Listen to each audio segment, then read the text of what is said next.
Hi, this is John Patrick Hickey, and I want to welcome you back to our series on civility. And today I want to talk to you about good manners. Now, a lot of us think of good manners in terms of things we learned when we were kids. How to say please and thank you, don't chew with your mouth open, open the door for other people. And all of those things are actually important, and they are things that we should learn. It's surprising how many people don't learn them or have forgotten them. But the thing is that good manners really can be boiled down to just two basic, very practical principles, and that is kindness and respect. That's all good manners is. If we show each other what kindness and respect, then we'll be able to not only show good manners, but we'll have a better feeling towards one another. We open up more doors of communication. You open up more doors in many areas. You know, good manners reflects in business and opportunities that you may have, in the people who you communicate with. 19th century theologian Richard Whiteley said that manners is one of the greatest engines of influence ever given to man. And that's true. Now, think about this. When you're with people, do you pay more attention and want to be around people who are polite, who treat you with kindness, who treat you with respect? Or do you want to be around somebody who is crude and rude and treats you like you're a servant? You know, all of us know the answer to that one. We want to be around people who indeed treat us with respect. Respect is not agreement. You know, the thing that people get confused many times is that they think that if I'm going to respect someone, then that means that, or I'm going to respect their opinion, that I am going to agree with them. That's not true. You can completely disagree politically, theologically, socially, whatever. You can completely disagree with someone and still treat them with respect and kindness, because it is something that we choose to do. If you remember in the first video, we talked about that fact that civility, good manners, is a choice. It's not an emotion. It isn't something that we try to figure out inside of our heads.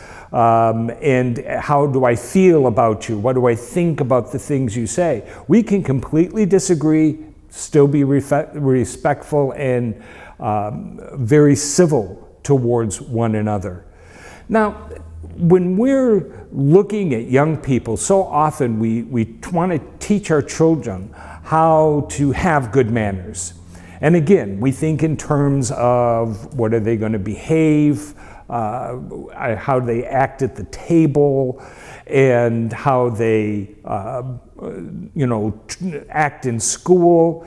But the fact is, if we indeed teach our children how to be kind to one another, how to say kind things, and I'm not talking about political correctness. We'll deal with that in another video. But I'm not talking about being politically correct. I'm just talking about being kind. You don't say harsh things to each other because you just don't do that. It's not the right thing to do. And how they behave, that will override all the other issues that they have to deal with as far as how they act at the table. Now, again, those things are important, but they're not the foundation. The queen of good manners, Emily Post, which most of us, at least in my generation, know as the person to look to when you're going into good manners and how to properly behave, she said, "Manners are a sensitive awareness of the feelings of others. If you have that awareness, you have good manners, no matter what fork you use." And that's important to help our children, help ourselves understand. It has always amazed me that we go work so hard to teach our children good manners only to forget them when we get older. We think that good manners don't apply to us, it just applies to our kids. And that's not true.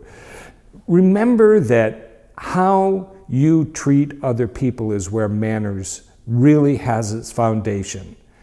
Being kind, being respectful. You never have to worry about a civility issue. Can you be kind? Can you be respectful to other people? Do you take the time to really listen, even if you disagree, and give people the opportunity to share what they think? Even if you're going to disagree with them and share what you think, that's fine. But it doesn't have to be done in anger. It can always be done respectfully. Until the next time we get together, this is John Patrick Hickey, and I do want to encourage you to be your best, love God, have good manners, discover the unknown, and change your world. You've been listening to Growth Through Lifelong Learning, a training series hosted by author, speaker, and personal development coach John Patrick Hickey. This series has been designed to help you achieve your life goals and be all you were created to be. If you're interested in information about other programs that Jack has produced or where to get copies of this video, please visit johnpatrickhickey.com. We hope that you'll find all the resources you need and that you'll join us as we continue to grow through lifelong learning.